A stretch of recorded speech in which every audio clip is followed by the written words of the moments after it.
Thank you very much.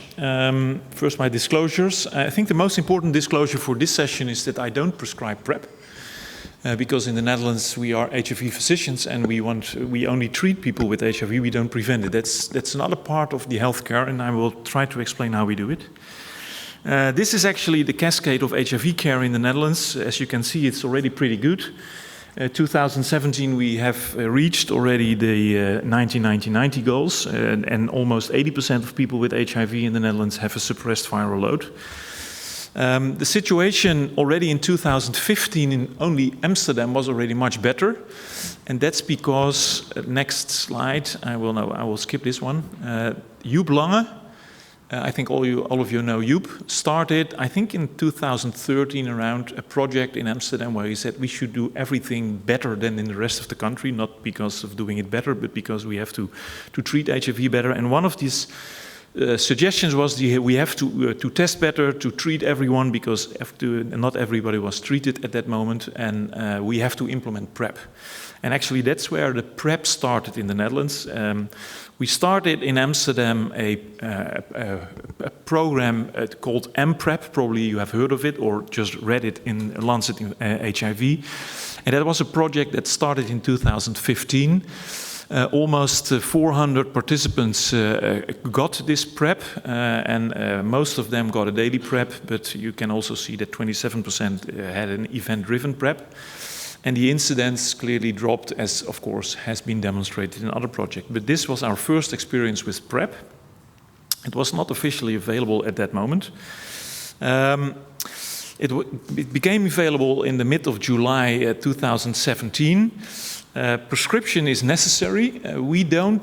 I think a difference, for instance, with Spain, you can only get antiretroviral medication in Spain through HIV centers. In the Netherlands, if you get a prescription, you go to the local pharmacy and you pick up your medication. So PrEP, you don't need to go to an HIV clinic to get your PrEP, but you can go to every pharmacy. You only need a prescription. And actually, any physician can prescribe PrEP, so there was no restriction for prescription. And the general practitioner, and every person in the Netherlands actually has a general practitioner.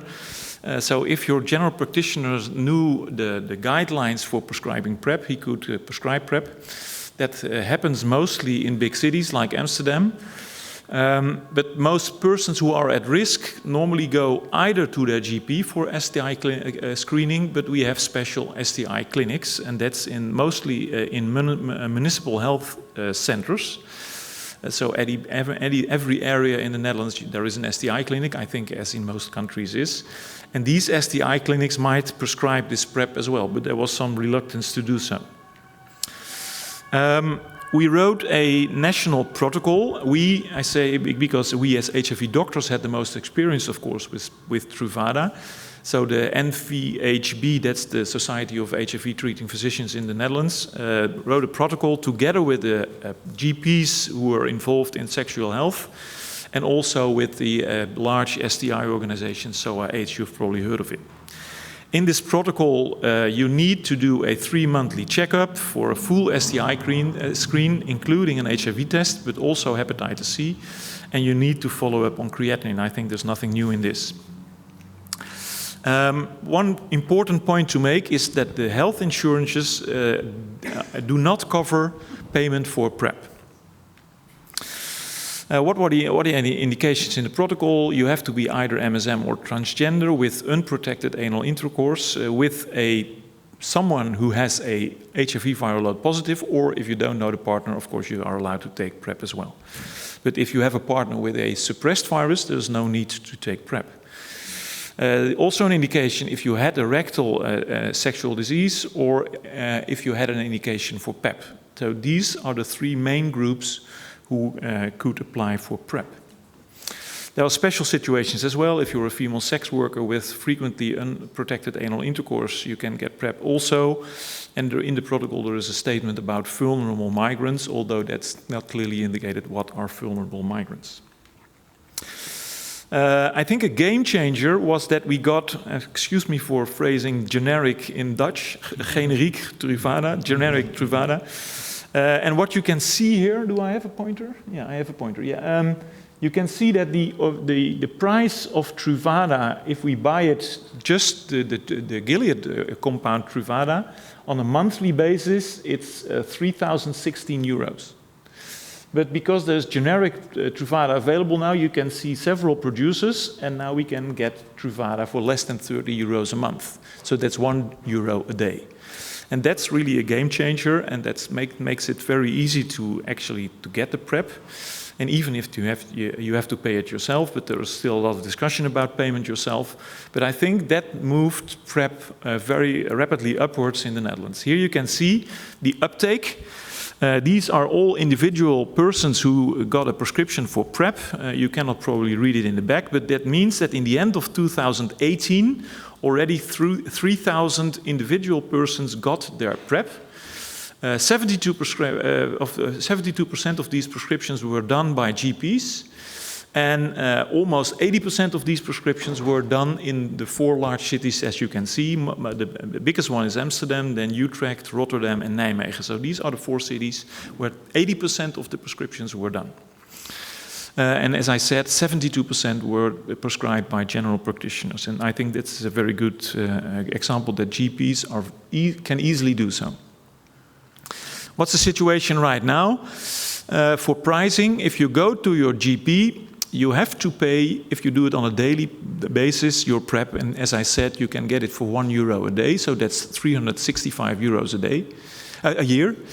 But since you have to do your 3 monthly checkups as well, that will be covered by your health insurance. But health insurance, the first 385 euros you spend in a year, you have to pay yourself. So if you don't have other chronic illnesses, and this is the only reason why you have to apply for healthcare, you have to pay the first 385 euros yourself. If you have hypertension or something else, actually the STI follow-up will be free because you don't have to pay for it. But that means that if you go to your GP for daily PrEP, it means that around 750 euros you have to pay per year. The STI clinics, the government is subsidizing a program now, and that just started at the beginning of this month.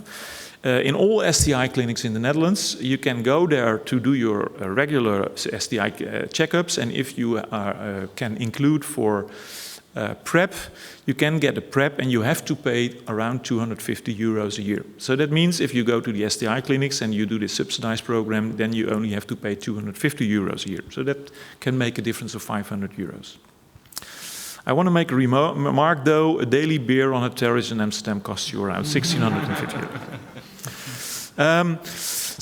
In conclusion, PrEP is available in the Netherlands. Fortunately, you see a rapid uptake, and most of that it's done in big cities, but fortunately also in the outsides of the country. It's not for free, as I said, but I also wanted to remark that oral anticonception is also not covered by health insurances, and that's the reason why they said we are not going to pay for PrEP if we don't pay for oral anticonception as well. There is a rapid uptake, as I said, in big cities and in particular by GPs. And I don't say anything about STIs. The group that's taking up the PrEP already has a high incidence of STIs. And as was shown in this PrEP study, they didn't really increase. It remained stable, but it was already high incidence, high prevalence. So regular STI checkups is a definite part of our protocol. And I think that's it. Thank you very much.